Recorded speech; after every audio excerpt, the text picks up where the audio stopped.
ایک طرف کہا ہے کہ اللہ بوجھ ایسا ڈالتے نہیں جو آپ اٹھا نہیں سکتے، دوسری طرف کہا ہے ایسا بوجھ نہ ڈالنا جس کو ہم اٹھا نہ سکیں، جس کی ہمیں طاقت نہ ہو۔ تو وہ تو اللہ تعالیٰ نے پہلے ہی کہہ دیا کہ وہ ڈالتا ہی نہیں ایسا بوجھ۔ وہ کہنے کا کیا مقصد ہے؟ کہنے کا مقصد ہے اصل میں اللہ تعالیٰ سے ایک محبت کا اظہار ہے۔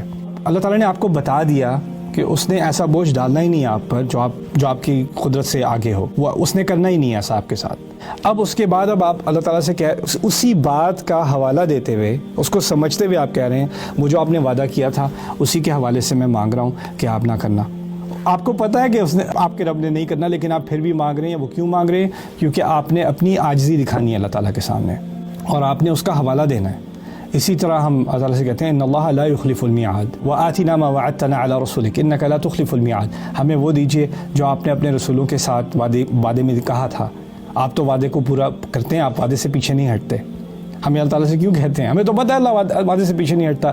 ہم کہتے ہیں اس لیے کہ اس سے ہماری فیلنگ آتی ہے یا رب آپ نے جن چیزوں کا وعدہ کیا تھا اسی سے سہارا لیتے ہوئے میں یہ بات مانگ رہا ہوں، کیونکہ مجھے پتہ ہے آپ نے وہ ماننی ہی مانی۔